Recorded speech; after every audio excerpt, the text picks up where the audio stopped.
Hello दोस्तों, नमस्कार। SM किसी चैनल में मैं आप सब लोगों का दिल से बहुत बहुत स्वागत करता हूं। चलिए दोस्तों, स्टार्ट करते हैं आज के इस पहले वीडियो को। एंड आई नो काफ़ी लोगों के कमेंट भी यहाँ पे आते रहते हैं, ठीक है। उसी के साथ शुरुआत करेंगे। अच्छा, काफ़ी लोग ये भी पूछते हैं सर कि आपका ये पहला वीडियो तो कमेंट कहाँ पे आते हैं। तो दोस्तों, जितने भी मेरे पुराने वीडियोज़ होते हैं उसमें जितने भी कमेंट्स यहाँ पे आ जाते हैं तो वो फिल्टर आउट होकर पहले ही सेक्शन में देखने को मिल जाते हैं कि किससे रिलेटेड सवाल सबसे ज़्यादा पूछे जा रहे हैं। सो नो डाउट एक्सपेक्टेड रहता है भाई कि इतने दिन मतलब इतने टाइम यहाँ पे हो चुका है, 7-8 साल हो चुके हैं मैं आपको यहाँ पे सिखा रहा हूँ।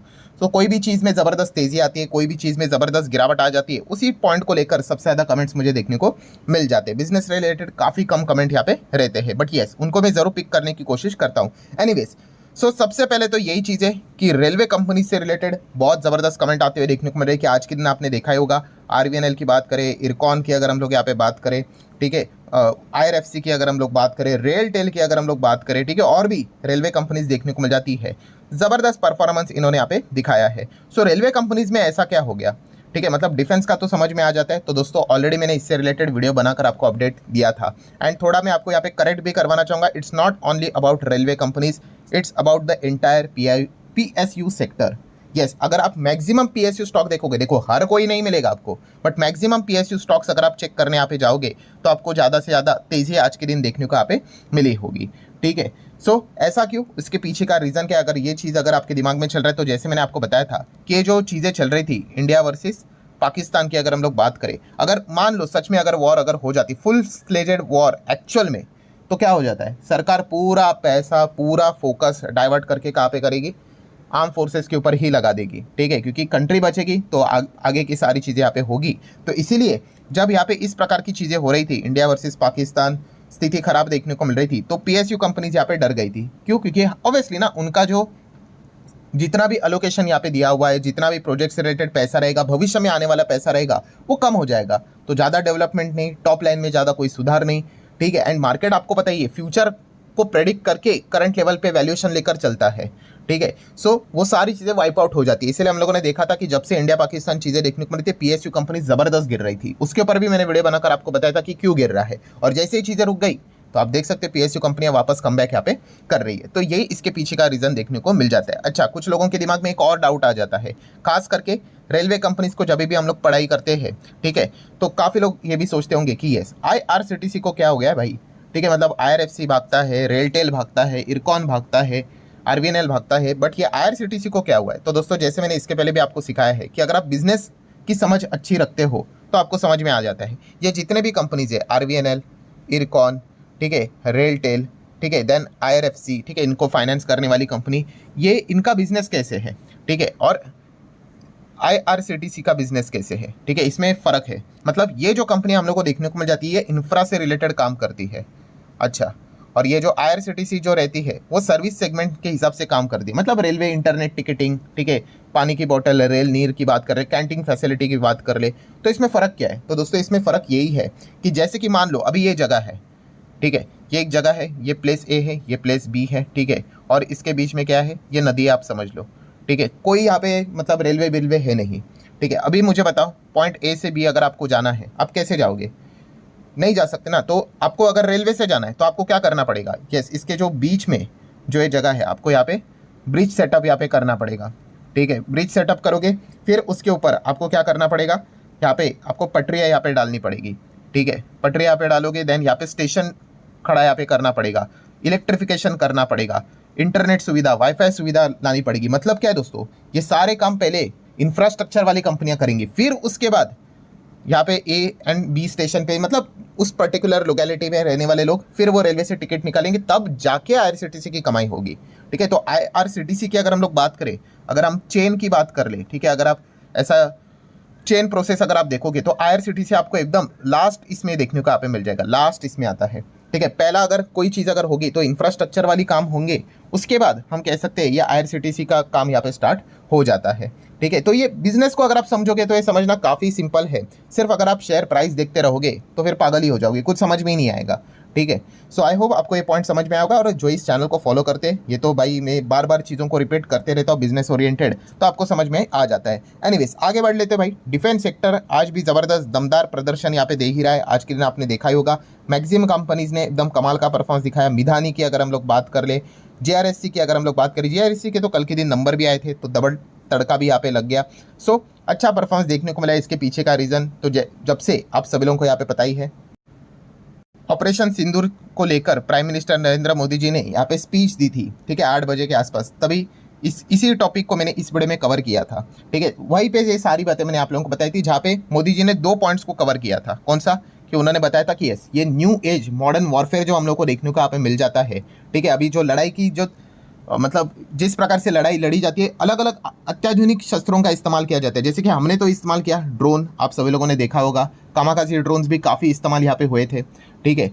बहुत कुछ चीज़ें हम लोग को मतलब सैटेलाइट के थ्रू भी बहुत सारी चीज़ें यहाँ पे की गई थी।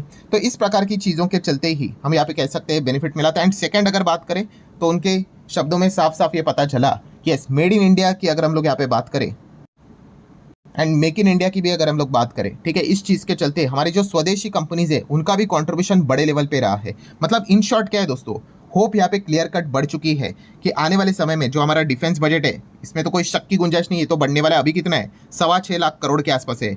डॉलर टर्म में बात करूँ तो ऑलमोस्ट $75 बिलियन के आसपास अप्रॉक्सीमेटली, ठीक है। लास्ट टाइम कितना था आप देख सकते हैं, 593 था, इस वक्त 621 यहाँ पे हो चुका है, बट अभी भी कम है। जैसे मैंने बोला, $100 बिलियन के आसपास यहाँ पे जाना चाहिए। एंड अगर इतना देखो, आने वाले समय में फेब मंथ में बजट रहेगा, ये डिफेंस बजट तो अभी और भी ज़्यादा बढ़ेगा, जो चीज़ें हम लोग को होती हुई देखने को मिल चुकी है। और आजू बाजू की चीज़ें देखकर हमें ये भी पता चल चुका है कि आने वाले समय में हर जगह से हम लोग को खतरा होने वाला है, सिर्फ पाकिस्तान से नहीं, ठीक है, बांग्लादेश साइड से भी, चाइना की साइड से भी।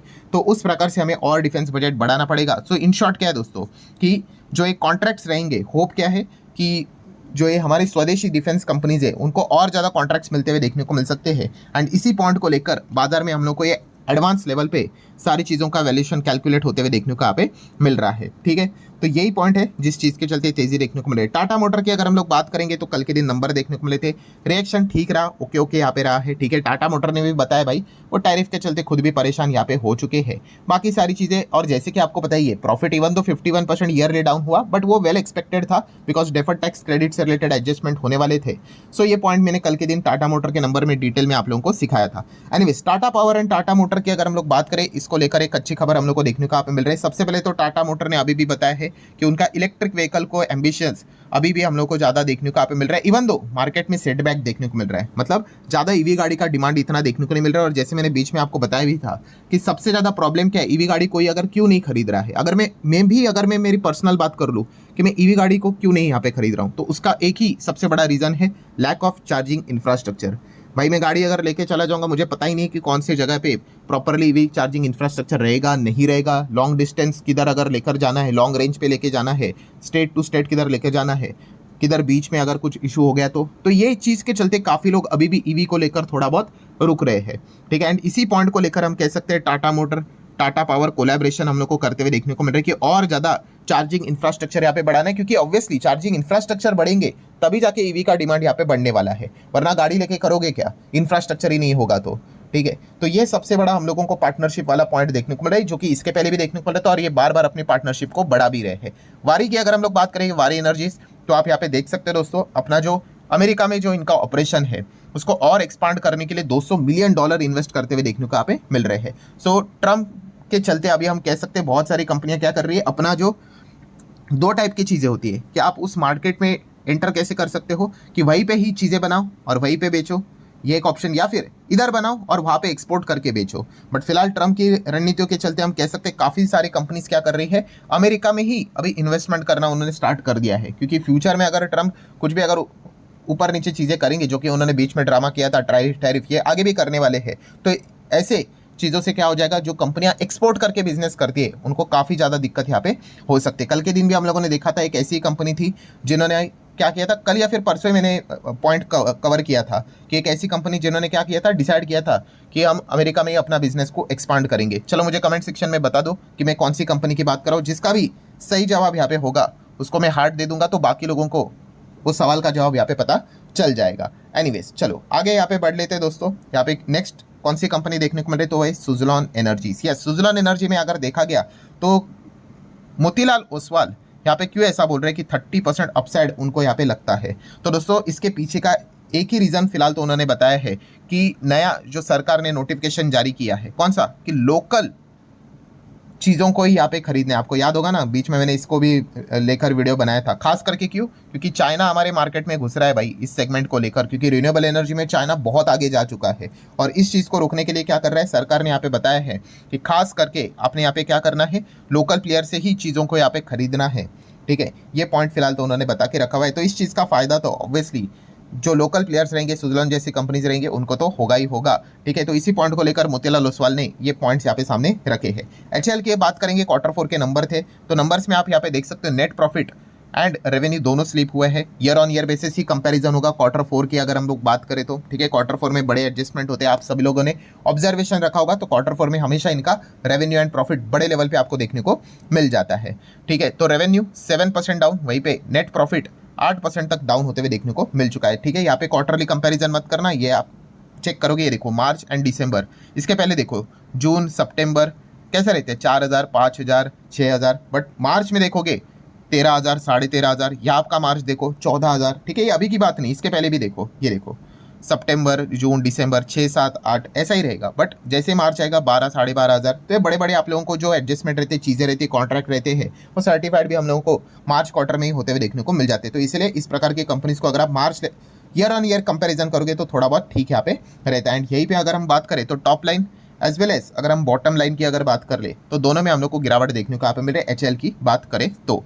नेक्स्ट बात करेंगे दोस्तों, तो यस एक कंपनी 65% तक क्रैश होते हुए देखने को यहाँ पे मिल चुकी है। ठीक है, एंड उस कंपनी का नाम है रेमंड। यस, रेमंड का शेयर आप देख सकते हो 64% तक क्रैश हो गया। तो ऐसा क्यों, इसके पीछे का रीजन क्या है दोस्तों? तो इसके पीछे का रीजन आप यहाँ पे देख सकते हो, उनका जो रियल इस्टेट की बात करें, रियलिटी के बिजनेस की बात करें, वो स्पिन ऑफ होते हुए देखने को मिल रहा है, डीमर्ज होते हुए देखने को मिल रहा है। और आज थी एक्स डेट। ठीक है, जैसे मैंने आपको बताया कि कभी भी अगर आप शेयर मार्केट, खास करके नए लोगों के लिए ये 60%, 70%, 80% ऐसी गिरावट किसी भी स्टॉक में अगर आपको सडनली देखने को मिल जाए, तो बॉम्बे स्टॉक एक्सचेंज के ऊपर जाने का, वो शेयर को सिलेक्ट करने का, ठीक है, एंड उसमें जो कॉर्पोरेट एक्शन रहते हैं उसमें जाने का आप यहाँ पे देख सकते हो। जब जिस दिन भी ऐसा लोअर सर्किट आपको देखने को मिल जाएगा, कुछ भी चीज़ें देखने को मिलेगी, 60-70% गिरावट देखने को मिलेगा। आज की तारीख क्या है, 14 में है कि नहीं, देखो क्या लिखा है, स्पिन ऑफ, कुछ ना कुछ आपको एडजस्टमेंट देखने को मिलेगा। ये नए लोगों के लिए मुझे ये बताना पड़ता है, जो लोग अभी चैंपियन बन चुके हैं भाई उनके लिए तो ये बोरिंग चीज़ें रहती है, बट फिर भी मेरा काम है हमेशा सिखाना, तो वो सिखाने की कोशिश यहाँ पे कर रहा हूँ। मतलब कोई आपको नुकसान विकसान नहीं हुआ है, कोई टेंशन वेंशन लेने की बात नहीं। इनफैक्ट रेमंड की बात करें तो आज के दिन 5% का अपर सर्किट यहाँ पे लगा है। सो ठीक है दोस्तों, जितने भी इंपॉर्टेंट पॉइंट्स थे सारे कवर कर ले। वीडियो हेल्पफुल लगा होगा, चाहो तो लाइक एंड शेयर कर सकते हो। मिलते हैं अगले वीडियो में, तब तक के लिए बाय बाय।